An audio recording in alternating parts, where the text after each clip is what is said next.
কি হয়েছে মা, কোথায় যাচ্ছ? ছটফটিয়ে বলে ওঠেন ফারজানা। আয়াজ, আয়াজ, আমার আয়মান এসেছিল। আমার স্পষ্ট মনে হলো ছেলেটা আমার আয়ু ছিল। আমার আয়ু, ও চলে গেল। মা কিসব বলছো? ভাইয়া এখানে কিভাবে আসবে? তুমি ভুল দেখেছো। না, আমি কোনো ভুল দেখিনি। মা তার সন্তানকে চিনতে ভুল করবে না কখনো। আমি আমার আয়ুকে দেখেছি। আমাকে যেতে দে বাবা, নইলে ওকে আবার হারিয়ে ফেলবো। আয়াজ দুই হাতে মাকে বুকে আগলে নেয়, মাথায় হাত বুলিয়ে সান্ত্বনা দিতে থাকে। মা মা শান্ত হও তুমি, একটু বোঝার চেষ্টা করো। ভাইয়া তোমাকে কতটা ভালোবাসে জানো না তুমি? সে যদি এখানে এসেও থাকে, একটিবার তোমার সাথে কথা না বলেই চলে যাবে? তা কি কখনো হতে পারে? তুমি ভেবে দেখো মা। ফারজানা শান্ত হলেন, আয়াজের বলা কথাগুলো ভাবতে থাকেন। সত্যিই তো আয়মান তার মায়ের সাথে কথা না বলে চলে যাবে না। তাহলে কি এটা তার মনের ভুল ছিল? ওটা আয়মান নয়। গাড়িতে এসে বসতে লোকটা ড্রাইভারকে ইশারা দিল। ড্রাইভার গাড়ি ছাড়তেই পেছনে গা এলিয়ে চোখ বুজে রাখে লোকটা। চোখের কোণ বেয়ে অশ্রু গড়াতেই পাশে বসা আসিফ তার লক্ষ্য করে। ব্যতিব্যস্ত হয়ে বলে ওঠে, বস আপনি কাঁদছেন?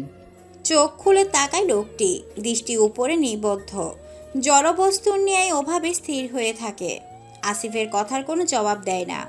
আসিফ পুনরায় বলে ওঠে, আপনার মতো মানুষের চোখে পানি? ব্যাপারটা ভালো লাগছে না বস। একবার শুধু আদেশ করুন কে এর জন্য দায়ী। তার কাটা মুন্ডু এনে আপনার পায়ের কাছে ফেলবো, কথা দিচ্ছি। লোকটি হালকা হেসে উঠে বসেন। আসিফের কাঁধ চাপড়ে বলে ওঠেন, অস্থির হোস না, আমি ঠিক আছি। চোখের কোণ বেয়ে গড়িয়ে পড়া পানিটুকু অযত্নে মুছে নিল। তারপর নিজের বাহুর দিকে তাকিয়ে পরম যত্নে সেখান থেকে হাত বুলাতে থাকে। ব্যথিত সুরে বলে ওঠে, আজ কতগুলো দিন পর মায়ের ছোঁয়া পেলাম। বুক চিরে আসা দীর্ঘশ্বাস ছেড়ে পুনরায় গা এলিয়ে চোখ বুঝে নেয়। আসিফের উদ্দেশ্যে বলে, মাকে দেখতে পেয়েও তাকে মা বলে ডাকতে না পারার যন্ত্রণা বোঝা আসিফ। আসিফ জবাব দেয় না। তার বসের মনের অবস্থা সে কিছুটা হলেও উপলব্ধি করতে পারছে। তার বসও উত্তরের অপেক্ষা করে না, নিজেও আর কিছু বলে না, শুধু বারবার দীর্ঘশ্বাস ফেলতে থাকে। শক্ত করে চোখ বুজে রেখেছে সে, চোখটা বড্ড জ্বালা করছে। ভীত সন্ত্রস্ত হয়ে ঘরে বসে যখন আহরারের আসার প্রার্থনা করছিল অরণিকা, তখনই দরজার ঠকঠক আওয়াজে চমকে গেল সে। ভয় পেয়ে কেঁপে উঠল। দাদিজান এলেন না তো আবার? বিছানা থেকে নেমে দাঁড়ায় অরণিকা। কি করবে না করবে ভাবতে থাকে। দরজা খুলেই যদি তিনি আবার হামলা করেন, যদি সত্যি সত্যি এবার অরণিকাকে বের করে দেন। আবারও ঠকঠক আওয়াজ পড়ল। পরপর কয়েকবার ঢোক গিলে অরণিকা ধীর পায়ে দরজার দিকে এগোতে লাগলো। তখনই বাহির থেকে ঠকঠক আওয়াজের সাথে সাথে একটা কণ্ঠস্বরও ভেসে এলো। কণ্ঠস্বরটি আহিয়ার। ভাবি, তুমি কি ঘুমিয়ে পড়েছো? অরণিকা এবার দ্রুত ছুটে এসে দরজা খুলে দেয়। আহিয়া অরণিকাকে ভয় পাওয়া অবস্থায় দেখে উদ্বিগ্ন স্বরে প্রশ্ন করে, কি হয়েছে ভাবি? তোমাকে এমন দেখাচ্ছে কেন? তুমি কি কোনো কারণে ভয় পেয়েছো? অরণিকা কি বলবে ভেবে পায় না, আমতা আমতা করে বলে, না মানে ওই একা একা।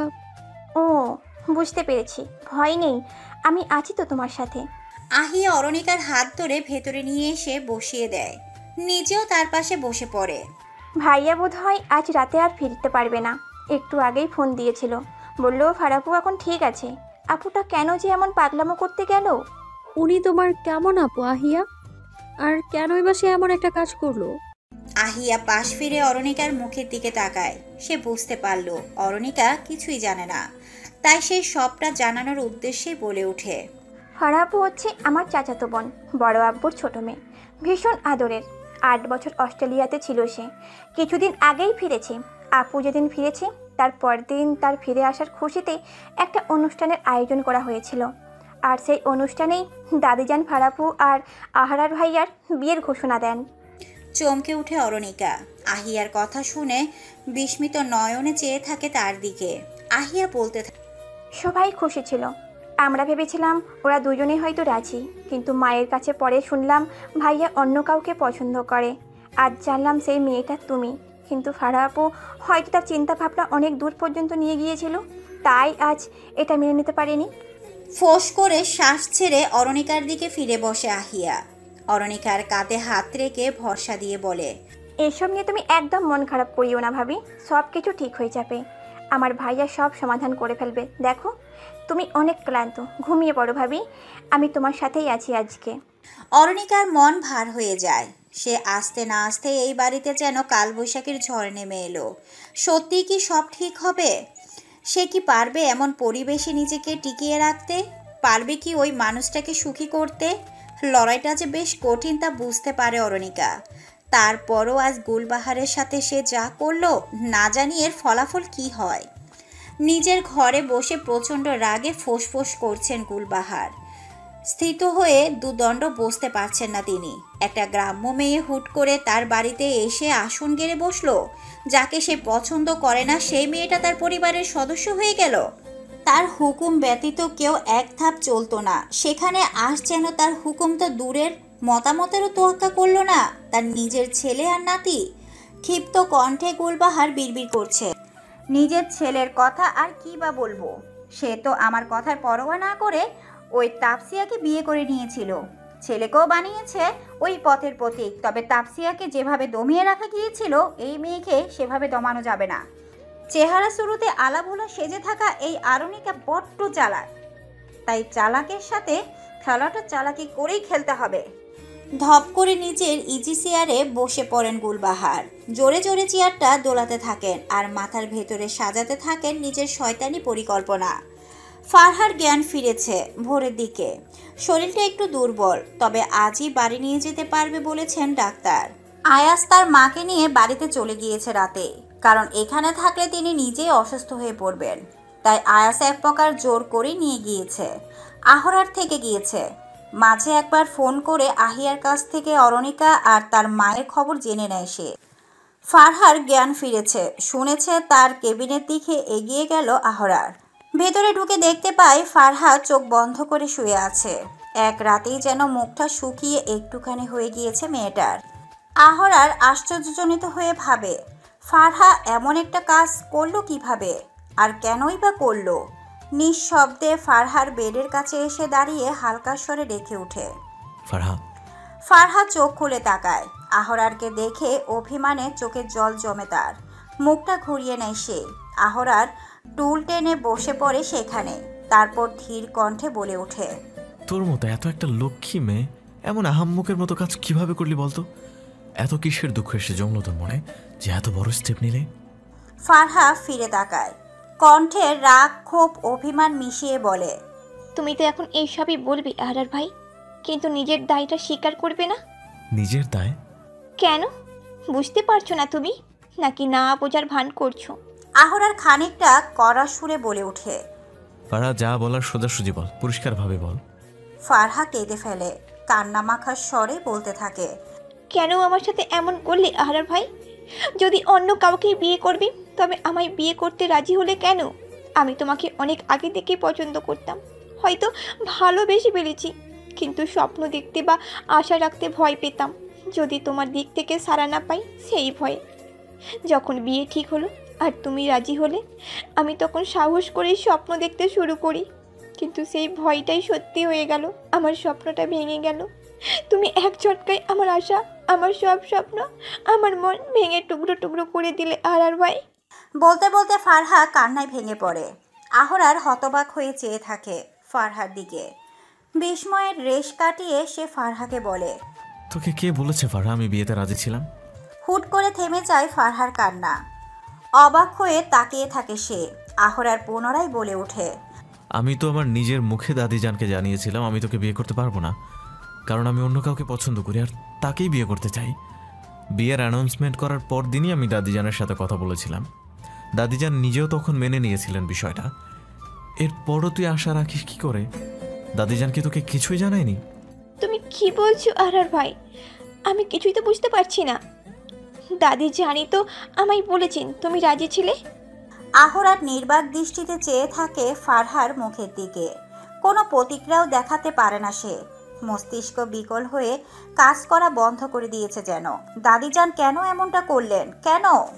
সকাল সকাল ঘুম থেকে উঠে রান্নাঘরে এসে উকি দিল অরণিকা।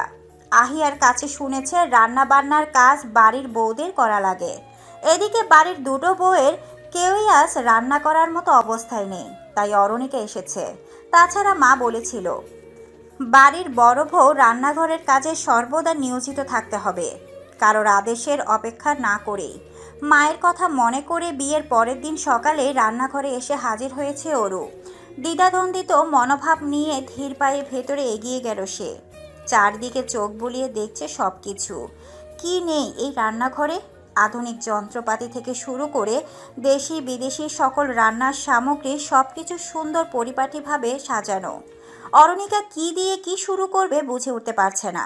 চুপচাপ দাঁড়িয়ে দাঁড়িয়ে ভাবতে লাগলো। ও মা, নতুন ভাবি, আপনি এখানে কেন? চমকে উঠে অরু। পেছনে ফিরে আমিনাকে দেখে খানিকটা স্বস্তি পেল সে। এগিয়ে এসে নিচু স্বরে বলে ওঠে, আমেন আবু, আমাকে একটু দেখিয়ে দিবে কোথায় আছে? আর একটু বলে দাও না কি কি রান্না করা লাগবে আজ, সকালের খাবারের জন্য কি কি করতে হবে। অরণিকার বুবু বলে সম্বোধন আর তার বিনয়ী ব্যবহার আমিনাকে মুগ্ধ করলো। তার বেশ মায়া হলো মেয়েটার জন্য। নতুন ভাবি, আপনি করবেন রান্না? ভালোই হইল। আজ বড় শাশির অবস্থাও ভালো না, ছোট শাশিও অসুস্থ। আমি তো মেলা টেনশনে আসছিলাম, আজ রান্না বান্না কি হইব। ঠিক আছে, তবে আমাকে একটু সাহায্য করো, বাকিটা আমি করে ফেলছি। আমেনা খুশি মনে অরণিকাকে সবকিছু দেখিয়ে দিল। কে কি খায়, কার জন্য কেমন রান্না করতে হবে সবটা বুঝিয়ে দিল। অরণিকা সেই অনুযায়ী সবটা করতে লাগলো। রান্না বান্না প্রায় শেষের পথে, সবটা গুছিয়ে নিচ্ছে। এমন সময় দরজার কাছ থেকে ভেসে এলো তাসফিয়ার কণ্ঠস্বর। কি ব্যাপার, তুমি এখানে কি করছো? থেমে যায় অরণিকার সব কাজকর্ম। সোজা শট হয়ে দাঁড়িয়ে পড়ে সে। শুকনো ঢোক গিলে ফিরে দাঁড়ায়। এক পলক সামনে তাকিয়ে পরক্ষণে মাথা নিচু করে নেয়। আমেনাই আগে কৈফিয়তের সুরে বলতে থাকে, ছোট শাশি, আমিও কইছিলাম নতুন ভাবিরে রান্না করানোর কথা, কেউই তো নাই, বেলাও হইয়া যাইতেছিল। আমেনার কথা শুনে তাসফিয়া তার দিকে তাকিয়ে রইল। দৃষ্টি ফিরিয়ে শান্তভাবে একবার অরণিকাকে দেখে নিয়ে কিছু বলতে গিয়েও আটকে যায়। আহরারের ডাক শোনা যাচ্ছে। তাসফিয়া ছুটে যায় ড্রয়িং রুমের দিকে। তার ঘুম ভেঙেছে আজ অনেক বেলা করে। গতকাল রাতে জ্ঞান হারানোর পর তার তো আর কিছুই মনে নেই। ফারহা বসে আছে সোফায় হেলান দিয়ে। তার ব্যান্ডেজ করা হাতের দিকে চোখ যেতেই তিনি ছুটে এসে বসে পড়েছেন পাশে। কিরে, কি হয়েছে তোর হাতে ব্যান্ডেজ কেন ফারহা? সিঙ্গেল সোফাটায় বসতে বসতে আহরার উত্তর দিল। রাতের ঘটনাটা বলতে তাসফিয়া ফারহার দিকে তাকিয়ে তার মাথায় হাত বোলাতে থাকেন। এমন একটা কাজ কেন করলি মা? এবারও উত্তরটা আহরার দিল। কেন করলো সেটা একটু পরে খোলাসা হবে মা, আগে সবাইকে আসতে দাও। আগে বলো তোমার শরীর এখন কেমন? আহরারের কথা শেষ হতে না হতেই সকলেই চলে এলো। তাসফিয়া উত্তর দেওয়ার কোনো সুযোগ পেলেন না। ফারজানা এসে মেয়ের কাছে বসে মেয়েকে আগলে নিলেন বুকে। গুলবাহার হাউতাস করতে করতেই মুখোমুখি রাখা সোফায় বসেন আর বলতে থাকেন, আহারে, আমারই তো দাদু ভাইয়ের নাতনিটা, এক রাতে তার সুন্দর মুখখানা এর কি অবস্থা। আফতাব সাহেবও এসে বসেন। আহিয়া আয়াস দাঁড়িয়ে আছে এক পাশে। এখন কেমন আছিস ফারহামা? আফতাব সাহেবের প্রশ্নে হালকা হেসে উত্তর দিল ফারহা, এই তো ছোট আব্বু, অনেকটাই বেটার। আহরার বলে, হসপিটাল থেকে ছেড়ে দিয়েছে ঠিকই, তবে টানা 1 সপ্তাহ বেড রেস্টের করা হুকুমও জারি করা আছে। এর যেন কোনো নড়চড় না হয়। রেস্ট? কি করে রেস্ট নিবে আমার ফারহা দাদুমণি? যার জন্য আজ ওর এই অবস্থা, তাকে এই বাড়ির দু চোখের সামনে ঘুরঘুর করতে দেখলে মেয়েটা সুস্থ হবে না, বরং আরো খারাপ হবে ওর অবস্থা। এই কথা কি তুমি বুঝতে পারছো না দাদু ভাই?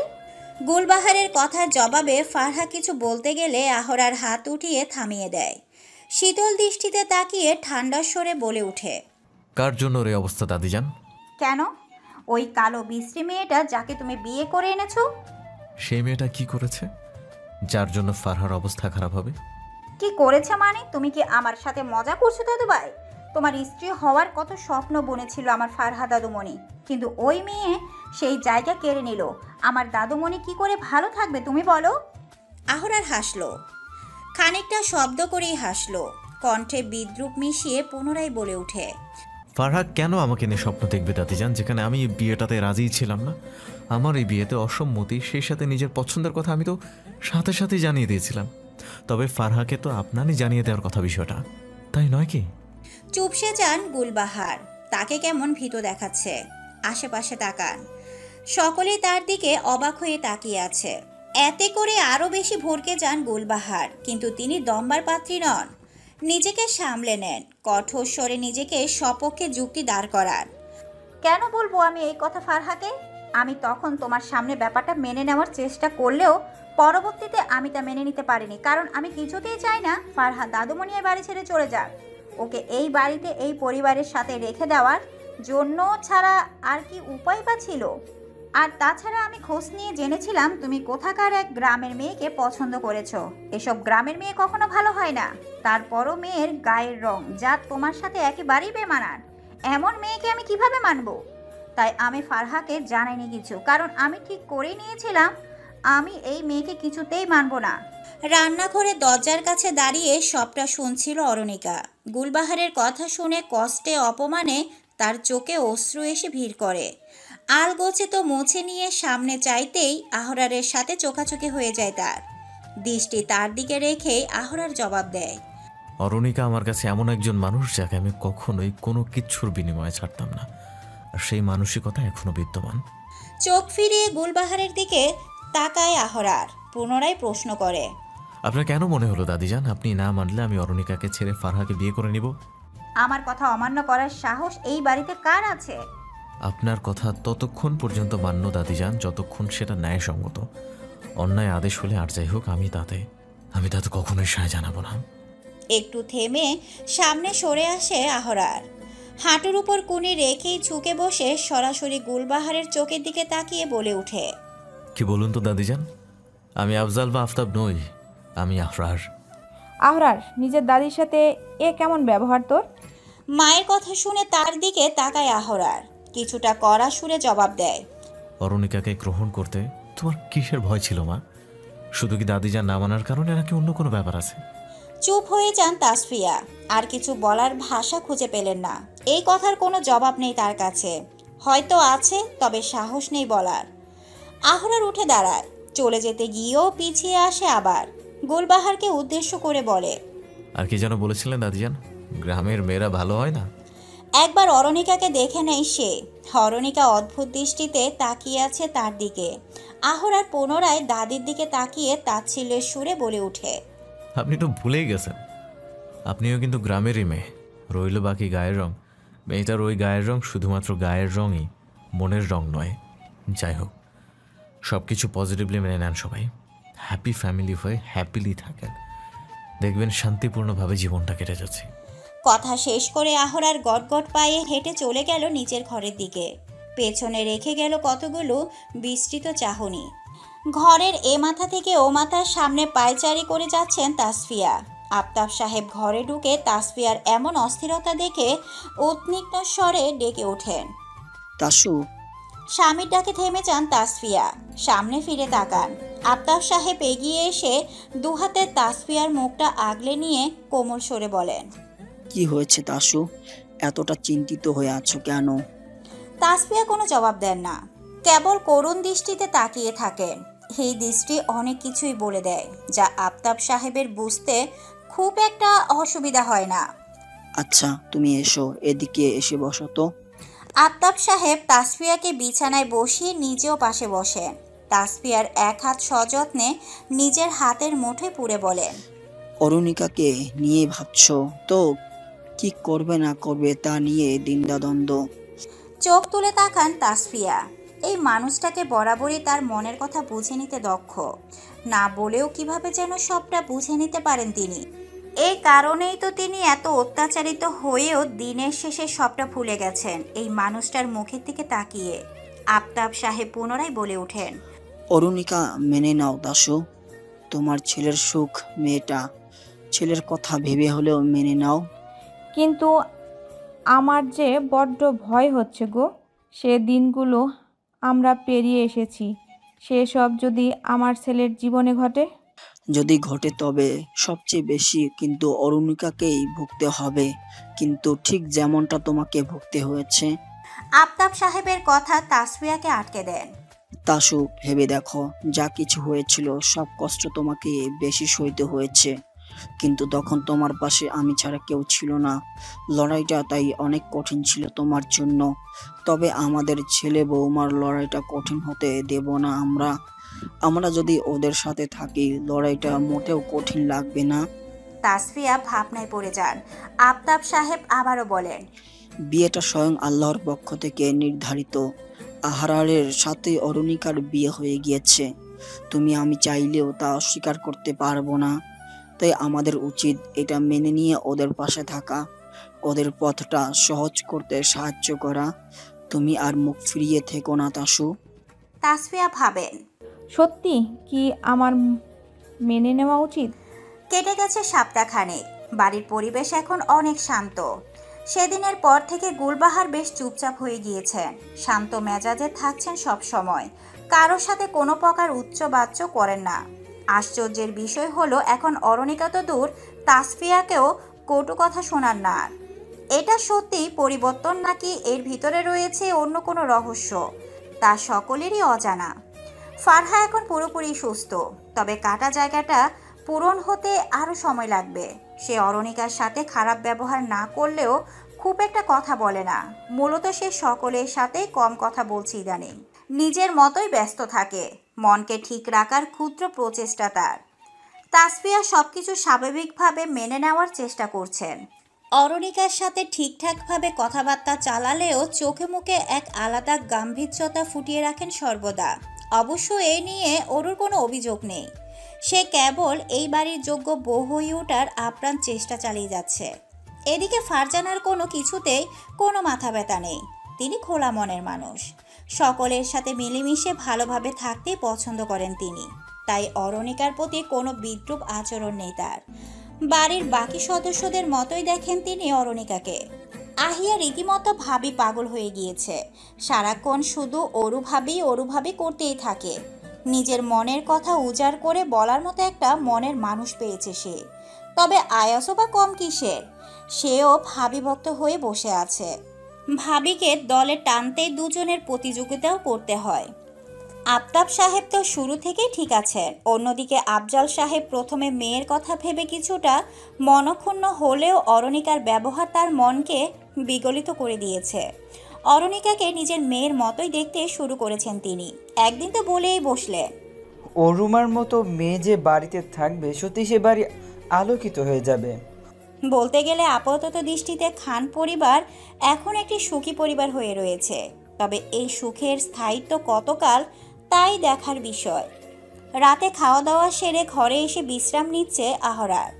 একটু পর অরুণিকাও চলে আসে, ক্লান্ত শ্রান্ত মুখ। সারাদিন ব্যস্তময় সময় কাটে তার। সংসারের কাজে ধকল সামলে সারাদিন শেষে এর রাতটুকুই বিশ্রাম নেওয়ার সুযোগ হয় তার। এ কয়টা দিন আহরারের সাথে খুব একটা কথা হয়ে ওঠেনি। আহরারও এই নিয়ে বিশেষ কিছু বলে না। নিজেই ছেড়ে রেখেছে অরুণিকাকে, কারণ সে কোনো কিছুই অরুণিকার উপর চাপিয়ে দিতে চায় না। সে চায় অরুণিকা নিজের মতো সব সম্পর্কগুলো স্বাভাবিক করে নিক। তার সাপোর্ট তো আছেই সব সময়। হাত মুখ ধুয়ে ফ্রেশ হয়ে এলো অরুণিকা। আহরারের দিকে তাকিয়ে দেখে সে ফোন নিয়ে ব্যস্ত। অরুণিকা কিছু না বলে ড্রেসিং টেবিলের সামনে এসে দাঁড়ায়। আয়নায় নিজের প্রতিবিম্বের দিকে চেয়ে থাকে খানিকক্ষণ। তারপর চিরুনিটা হাতে নিয়ে চুল আঁচড়াতে মনোযোগ দেয়। ওদিকে সামনে ফোন থাকলেও আহরার আর চোখে বারবার অরুণিকার দিকেই দেখছে। দেখলে সরাসরি দেখুন, অমন চোরের মতো লুকিয়ে লুকিয়ে কেন দেখছেন? থতমত খেয়ে যায় আহরার। এভাবে ধরা পড়ে যাবে ভাবেনি। কি করবে না করবে দিশা হারিয়ে কোনো রকমে নিজেকে সামলানোর প্রয়াস চালায়। ফোনটা একেবারে চোখের সামনে নিয়ে এসে তাতে এমনভাবে মনোযোগ দেওয়ার অভিনয় করছে যেন সে অরুণিকার কথা শুনতেই পায়নি। তা দেখে অরুণিকা মৃদু হাসল। বিছানার কাছে এসে দাঁড়িয়ে আহরারকে আর একটু বিব্রত করতে বলে উঠে, থাক, আর মনোযোগী হওয়ার অভিনয় করতে হবে না। দেখেছেন তো দেখেছেন, নিজের বউকেই তো দেখেছেন, এতে এত লজ্জা পাওয়ার কি আছে? অবাক হয়ে আহরার বড় বড় চোখ করে তাকায় অরুণিকার দিকে। কি বলছো তুমি আরো? কেন, কি বলেছি? সত্যি সত্যি অস্বস্তিতে পড়ে গেল আহরার। কি আজব, হুট করে তার কি হলো? এমন লজ্জা পাচ্ছে কেন সে? অরুণিকা ঠোঁট টিপে হাসছে। আহরার দুই একবার গলা খাকি দিয়ে নিজেকে সামলানোর প্রয়াস করলো। তারপর কিছু বলতে যাবে, হঠাৎ টিপ টিপ করে বৃষ্টির আওয়াজ কানে ভেসে এলো তার। বিছানা থেকে নেমেই বারান্দায় গিয়ে দেখলো সত্যি সত্যি বৃষ্টি নেমেছে। চোখ বুঝে বৃষ্টির ঘ্রাণ নিতে থাকে সে। অরণিকাও পাশে এসে দাঁড়িয়েছে। না দেখেও তা বুঝতে পারলো আহরার। অরণিকার দৃষ্টি আহরারের দিকে। আপনার বৃষ্টি ভালো লাগে? চোখ খুলে অরণিকার দিকে তাকায় আহরার। হালকা হেসে জবাব দেয়, ভীষণ। আহরারের ইচ্ছে হলো একবার বলতে, চলো দুজন মিলে ভিজে একসাথে। কিন্তু বলল না, বরং পাল্টা প্রশ্ন করলো, তোমার? না। অরণিকার উত্তরে মন খারাপ হয়ে গেল আহরারের। ওরও বৃষ্টি পছন্দ করে না, তবে একসাথে ভেজার ইচ্ছেটা অপূর্ণই থেকে যাবে। একটু ছাদে চলুন তো। কেন? হ্যাঁ চলুন না। অরণিকা আগে আগে হাঁটতে লাগলো। আহরার অরণিকাকে অনুসরণ করে যাচ্ছে। ছাদে এসে দরজা মেলে দিতেই বৃষ্টির ছাটা এসে গায়ে লাগে দুজনের। আহরারের মনটা স্নিগ্ধ আবেশে ভরে গেল যেন। আকস্মিক তাকে একরাশ বিস্ময়ে ফেলে দিয়ে অরণিকা ছুটে চলে গেল ছাদের মাঝখানে। পিছু ফিরে একগাল হেসে বলে উঠে, কি হলো, ওখানে দাঁড়িয়ে কেন? এদিকে আসুন। আহরার রবটের মতো এগিয়ে গেল। বিস্মিত নয়নে নিষ্পলক চেয়ে আছে কেবল অরণিকার প্রাণে। ফোঁটা ফোঁটা বৃষ্টির গায়ে এসে লাগতে আহরার নিজের ধ্যান ছেড়ে বেরিয়ে আসে। একবার আকাশের দিকে তাকায়। অন্ধকার আকাশ, হয়তো মেঘে ছেয়ে আছে, যা এখন দৃশ্যমান নয়। চোখ নামিয়ে সামনে তাকায়। আরও এক দফা বিস্মিত হয় অরণিকাকে দুই হাত মেলে বৃষ্টি উপভোগ করতে দেখে। সত্যি কি অরণিকা বৃষ্টি অপছন্দ করে, নাকি মজা করে বলেছিল? গাঢ় স্বরে ডেকে ওঠে, অরণিকা পূর্ণ দৃষ্টি মেলে তাকায় আহরারের হতভম্ব মুখের দিকে। আহরারের কথা আটকে আছে, শব্দমালা হারিয়ে গিয়েছে, কিছুই যেন কণ্ঠ গলে বেরোতে চাইছে না। অরণিকা তা বুঝতে পারে। মোহনীয় হাসি হেসে কাছে এগিয়ে আসে, দূরত্ব ঘুচিয়ে দাঁড়ায়। চোখে চোখ রেখে সমোহনী কণ্ঠে বলে ওঠে, আমি সত্যি বৃষ্টি অপছন্দ করি, তবে যেই মানুষটা আমার জন্য নিজের আকুল ইচ্ছে প্রশমিত করে নেয়, তার জন্য এই একটা অপছন্দ কেন? নিজের পুরো জগৎটাই পাল্টে নিতে রাজি আমি। আহরার অবাক হচ্ছে না আর। অদ্ভুত শীতলতায় ভরে গেছে তার মন। এই বর্ষনাস এত সুখ সুখ অনুভূতি দিচ্ছে কেন? প্রতিটি বৃষ্টির ফোঁটা প্রেমময় ছন্দতাল ফুটিয়ে তুলছে তার মনের গহীনে। ধুয়ে মুছে দিচ্ছে আহরার অরণিকার দূরত্ব। একটু একটু করে পরিপূর্ণতার পথে এগিয়ে যাচ্ছে আহরারের ভালোবাসা।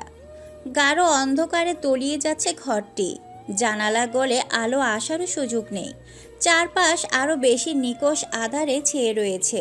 বিশাল ঘরটিতে একটি বেড, একটি চেয়ার ও টেবিল ছাড়া কিছুই নেই। হাত পা ছড়িয়ে বেডের উপর নিতর ভঙ্গিতে শুয়ে আছে কেউ একজন। দৃষ্টির সামনে বরাবর থাকা জানালার বাহিরে গভীর ভাবনায় মগ্ন এই মানুষটি কে? খানবাড়ির বড় ছেলে আয়মান খান। ঠকঠক করে দরজা টোকা পড়ে। ভেতর থেকে কোনো সারা শব্দ পাওয়া না যাওয়ায় ধীরে ধীরে দরজা ঠেলে ভেতরে প্রবেশ করে আসিফ। অন্ধকারে চোখে ধাঁধা লেগে যাওয়ার মতো অবস্থা তার। দেয়াল হাতেরে সুইচ বোর্ড খুঁজে বের করার চেষ্টা করছে সে। কিছুক্ষণ চেষ্টা করতেই পেয়ে গেল। আলো জ্বালাতেই বিরক্তিতে চোখ মুখ কুঁচকে ফেলে আয়মান। চো করে শব্দ করে উঠে বসে সে। আসিফকে দেখে খানিকটা গলা চড়িয়ে বলে উঠে, কি সমস্যা তোর? আলো জ্বালালি কেন? ভরকে গিয়ে আসিফ তোতলানোর স্বরে জবাব দেয়, না মানে বস, আপনি তো আমাকে দেখা করতে বলেছেন। চোখ সরিয়ে পুনরায় সামনের দিকে তাকায় আয়মান। চোখ বুজে আঙ্গুল দিয়ে কপাল ঘষতে ঘষতে বলে, যে কাজের জন্য তোকে দেখা করতে বলেছিলাম তার আর প্রয়োজন নেই। অবাক দৃষ্টিতে তাকিয়ে আসিফ বলে উঠে, কি বলছেন বস? আপনি কি তবে শত্রুটা শেষ করতে চাইছেন? ঝট করে চোখ খুলে আসিফের দিকে তীক্ষ্ণ দৃষ্টি নিক্ষেপ করে আয়মান। আসিফ ভয় পেয়ে মিয়ে গেল। গুরু গম্ভীর স্বরে আয়মান জবাব দেয়, শত্রুতা শেষ করার হলে এত কিছু করতাম না। বলতে বলতে ঠাস করে আবারও বিছানায় শুয়ে পড়ল আয়মান। যার জন্য নিজের প্রিয় মানুষ হারিয়েছি তাকে এত সহজে ছেড়ে দেওয়া যায় না। আপাতত চুপ থাকতে চাইছি। ওরা একটু সুখে কাটাক কিছুদিন, তবেই না দুঃখের আসল মজাটা টের পাবে। আসিফ বাধ্য মানুষের মতো জবাব দেয়। ওকে বস। আলো নিভিয়ে দিয়ে যা। আসিফ আরও নিভিয়ে চলে যায়। আয়মান হাত পা মেলে দেয় আবার। চোখ বুজে মান সপটে ভাসিয়ে তোলে মায়াবী এক মুখশ্রী। বুকে চিনচিনে ব্যথা নিয়ে মনে মনে আওড়াতে থাকে। ভালোবাসি ভালোবাসি। আহরারের ঘরে চলছে আজ তুমুল হট্টগোল, কারণ তার টিম এসেছে আজ। বন্ধুদের এই দল এক জায়গায় হওয়া মানে সেই জায়গায় কোনো বড়সড় সাইক্লোন বয়ে যাওয়া। রান্নাঘরে তাদের জন্য নাস্তার আয়োজন করছে তাসফিয়া। অরণিকা সাহায্য করছে শাশুড়িকে। ফলের প্লেটে ফল সাজাতে গিয়ে ভুলবশত কিছু ফল ছিটকে মেঝেতে পড়ে যায়। তাসফিয়া বিরক্তিকর স্বরে বলে ওঠেন, একটু মনোযোগ দিয়ে কাজ করবে তো নাকি? অরণিকা তাড়াহুড়ো করে মেঝেতে বসে পড়ে যাওয়ায় ফলগুলো তুলতে লাগলে তাসফিয়া ধমকে ওঠেন, কি আশ্চর্য, আবার এগুলো তুলতে যাচ্ছ কেন? যাও আরেকটা নিয়ে এসে কেটে সাজাও। আমেনা, তুই এই জায়গাটা পরিষ্কার করে দে। যে ছোট চাচি। তাসফিয়ার আদেশে আমেনা জায়গাটা পরিষ্কার করার কাজে নেমে পড়ে। এদিকে অরণিকা ভয়ে ভয়ে আরও একটি ফল নিয়ে এসে কাটতে শুরু করলো। শাশুড়িকে ভীষণ ভয় পায় সে, হয়তো গম্ভীর মুখে থাকেন তাই, তবে অকারণে খারাপ ব্যবহার করেন না কখনোই। তারপরও যেন কত দ্বিধা। অন্য মনস্ক হয়ে ফল কাটতে গিয়ে নিজের আঙ্গুল কেটে ফেলে অরণিকা। আহ করে আর্তনাদ করে উঠতেই ছুটে আসেন তাসফিয়া। কি হলো দেখি? আঙ্গুলে রক্ত দেখে অস্থির হয়ে বকতে বকতে বলেন, আজব মেয়ে, একটু খেয়াল রেখে কার্যক্রম করতে পারো না? কিভাবে আঙ্গুলটা কেটে গেছে? আমেনা, অ্যান্টিসেপটিক আর তুলা নিয়ে আয়। আমেনা দৌড়ে এসে তাসফিয়ার হাত ধরিয়ে দিতেই তিনি পরম যত্নে জায়গাটা পরিষ্কার করে ওষুধ লাগিয়ে ব্যান্ডেজ করে দিলেন। সঙ্গে বকাবকি তো চলছিলই। নিজের ব্যথা নিজেকেই সইতে হবে, তাই নিজের খেয়ালটাও নিজেরই রাখা উচিত। এমন অন্যমনস্ক হয়ে কাজ করলে আজ আঙ্গুলে কেটেছে, কাল আঙ্গুলি কেটে যাবে, তখন কি হবে? অরণিকা মুগ্ধ হয়ে দেখছে তাসফিয়াকে, অবিকল তার মায়ের মতো। সেই একই রকম শাসন, একই ভঙ্গিমা। এ তো তারই মাই। ব্যান্ডেজ বাঁধা শেষে অরণিকার দিকে ফিরতেই তাকে নিজের দিকে তাকিয়ে থাকতে দেখে কড়া স্বরে বলে ওঠেন, কি হয়েছে? তাকিয়ে আছো কেন এভাবে? দেখছি কিভাবে আমার কেটে যাওয়া দেখে মায়ের মতো স্নেহময় শাসন করছেন। তাসফিয়া বিব্রত হলেন। সরে গিয়ে বেসিংয়ের সামনে দাঁড়ান। হাত ধুতে ধুতে বলেন, হয়েছে, যাও, এখন আর কাজে হাত লাগাতে হবে না। আমি রেডি করে দিচ্ছি, তুমি গিয়ে দিয়ে আসো। আচ্ছা। এদিকে আহরারের ঘরে শোরগোল বাড়ছে। দায়ান, রাদীপ আর ঈশান জোর করে আহরারকে বিছানার মাঝখানে চেপে বসিয়ে রেখেছে। উদ্দেশ্য আহরারকে রোমান্টিক বানানো। তাদের ধারণা বন্ধু তাদের রসিকহীন। রোমান্টিকতা বলতে কিছুই নেই। কিভাবে বউকে পটাতে হয় জানে না, তাই আজ বন্ধুরা হাতে ধরে শিখিয়ে দিবে। আহরারের সামনে একটি রোমান্টিক মুভি চালিয়ে রেখেছে বন্ধুগণ। দুই পাশে দায়ান, রাদীপ আর মাথার উপর থেকে উকিঝুঁকি মারছে ঈশান। মাঝে মাঝে আহরারের মাথায় ভর দেওয়ায় মাথা চ্যাপটা হয়ে যাওয়ার জোগাড়।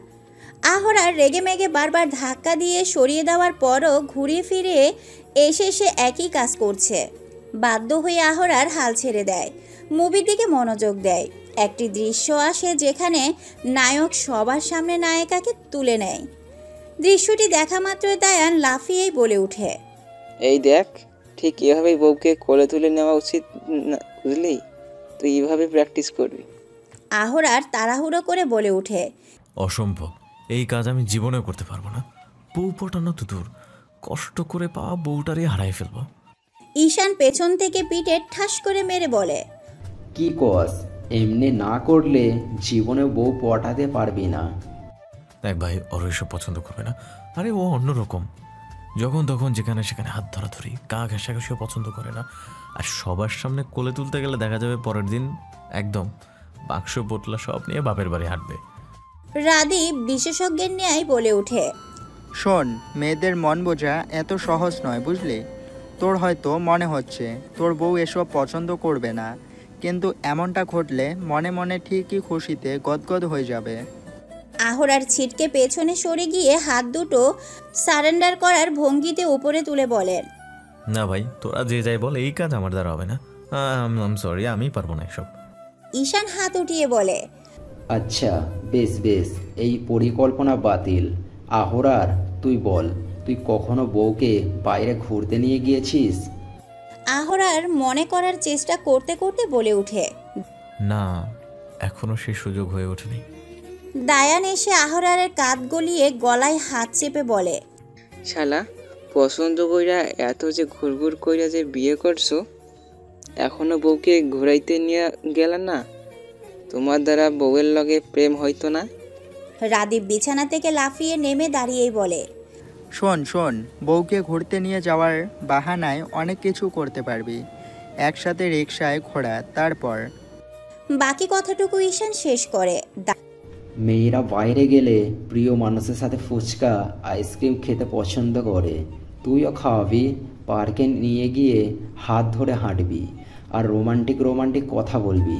দেখবি বউ পটে গেলে আলুবালু হয়ে যাবে। দায়ান ঈশানের দিকে তেরাচ্ছাভাবে তাকিয়ে বলে, অভিজ্ঞতা তো ভালোই বন্ধু। শার্টের কলারটা পেছনে টেনে ভাব নিয়ে জবাব দেয় ঈশান।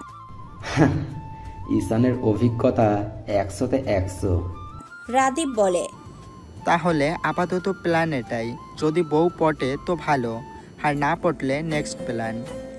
আহরার ইতস্তত করতে করতে বলে, এসব করা কি খুব দরকার? না মানে শোন, বউ পটানো আগে, বাকি সব দুয়ারই পড়ে। ঈশানের গুরু গম্ভীর স্বরে অভিনয় করে বলার কথা শুনে সকলে হো হো করে হেসে উঠল। আহরার ঈশানের পেট বরাবর ঘুষি মেরে বলল, শুধরালি না? দরজায় নখ পড়তে হাসি বন্ধ হয়ে গেল চার বন্ধুর। চুপচাপ স্থির নয়নে চেয়ে রইল দরজার দিকে। দরজা ঠেলে খাবারের ট্রে নিয়ে ভিতরে প্রবেশ করলো অরণিকা। তিন বন্ধু হুড়মুড়িয়ে বিছানা থেকে নেমে দাঁড়িয়ে পড়ে। ঈশান একটা ডিগবাজি দিয়ে বিছানা থেকে নামতে গিয়ে ধপাস করে পড়ে গেল। দায়ান কোনো রকমে তাকে ধরে দাঁড় করালো। আকস্মিক এমন ঘটনার তাজ্জব বনে গেল অরণিকা। আশ্চর্য, এরা এত অস্থির হচ্ছে কেন? তিনজনই সোজা শট শট হয়ে দাঁড়িয়ে রইল। অরণিকার চোখে চোখ পড়তে তিনজনই দাঁত বের করে হি হি করে হাসছে। সামনের দিকে আহরার দাঁড়িয়ে আছে কাচুমাচু ভঙ্গিতে। সবকটার অবস্থা দেখে মনে হচ্ছে কেউ এদের মাথায় বন্দুক ঠেকিয়ে রেখেছে। সেই ভয়ে সব নড়াচড়া ভুলে স্থির হয়ে যাচ্ছে। অরণিকা বুঝে উঠতে পারল না তাকে দেখে ওদের এমন কাণ্ড করার কারণ কি। সে ধীর ভঙ্গিতে টেবিলে খাবারগুলো সাজিয়ে রাখলো। তারপর নম্র স্বরে বলে উঠে, আপনারা খেয়ে নিন। আর হ্যাঁ, দুপুরের খাওয়া দাওয়া কিন্তু এখানেই করতে হবে, আম্মা বলেছেন। ঈশান চটপট করে বলে উঠল, হ্যাঁ হ্যাঁ ভাবি, অবশ্যই।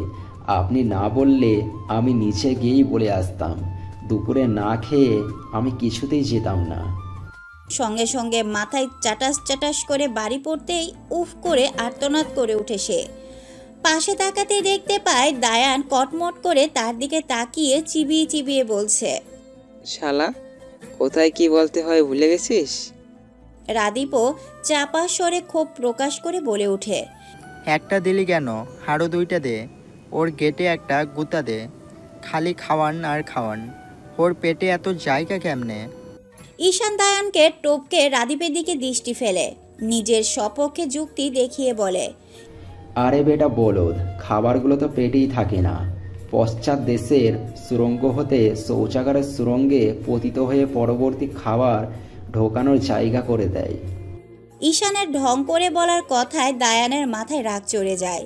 সে ঈশানকে ঠেলে সামনে এনে তার পেছন বরাবর কষে একটা লাথি মেরে বলে ওঠে, নে শালা, তোর পশ্চাৎ দেশে সুরঙ্গ বরাবর উপহার মেরে দিলাম। অরণিকার সামনে এদের এসব কাণ্ড কারখানা আহরারকে বেশ বিব্রত করছে। এদিকে অরণিকা ঠোঁট চেপে হাসছে। তারপর গলা খাকারি দিয়ে সকলের দৃষ্টি আকর্ষণ করে বলে, মারামারি শেষ হলে খেয়ে নিয়েন। এই বলে সে মুখে ওড়না চেপে হাসতে হাসতে বেরিয়ে পড়ে। অরণিকা বেরোতেই সকলে ক্ষিপ্ত দৃষ্টিতে ঈশানের দিকে তাকায়। ঈশান ভোরকে গিয়ে তোতলানোর স্বরে বলে, এভাবে দেখছিস কেন? আমি কি করলাম আবার? আহরার রেগেমেগে বলে উঠে, এই থর শালারে। তিন বন্ধুই হা রে রে রে রে করে ছুটে এসে ঝাঁপিয়ে পড়ে ঈশানের উপর। সকাল সকাল বারান্দায় টপে পানি দিচ্ছে অরু। আহরারকে কফি দিতে এসেছিল, ভাবলো একেবারে পানি দেওয়ার কাজটা সেরেই যায়। পানি দিতে দিতে জানালা দিয়ে একবার ভেতরে উকি দিতেই দেখতে পায় আহরার গভীর মনোযোগী হয়ে অফিসিয়াল কাজ করছে। মাঝে মাঝে কফির কাপে চুমুক দিচ্ছে। হুট করে অরণিকার হাত থেমে যায়। সে বিমুগ্ধ দৃষ্টিতে তাকিয়ে দেখতে থাকে দৃশ্যটুকু। তার কাছে মনে হচ্ছে সে ভীষণ সুন্দর একটা দৃশ্য দেখছে। কারোর কফি খেতে খেতে কাজ করার দৃশ্য এত সুন্দর হতে পারে? আনমনে হাসলো অরণিকা। পানি দেওয়ার কাজ শেষ করে ভিতরে আসতেই দেখতে পেল আহরার কফি খাওয়া শেষ। সে খালি কাপটা নিয়ে বেরোতে গেলে আহরারের ডাকে থেমে যায়। অরণিকা পিছু ফিরে জিজ্ঞাসু দৃষ্টিতে তাকিয়ে থাকে। আহরার না তাকিয়েই প্রশ্ন করে, তোমার পড়াশোনা কি একদম চিরতরে বাদ দিয়ে দিছ? অরণিকা ইতিউতি করতে থাকে। পড়াশোনা তো সে বাদ দিতে চায় না, তবে সে শুনেছে এবং অনেক দেখেছো যে মেয়েরা বিয়ের পর আর পড়াশোনা এগিয়ে নিতে পারে না। শ্বশুরবাড়ির লোকজন বিয়ের পর বাড়ির বউয়ের পড়াশোনা করা পছন্দ করে না, তাই সে ব্যাপারটা নিয়ে মাথা ঘামায়নি, কাউকে কিছু বলেও নি। অরণিকাকে চুপ দেখে আহরার চোখ তুলে তাকায়।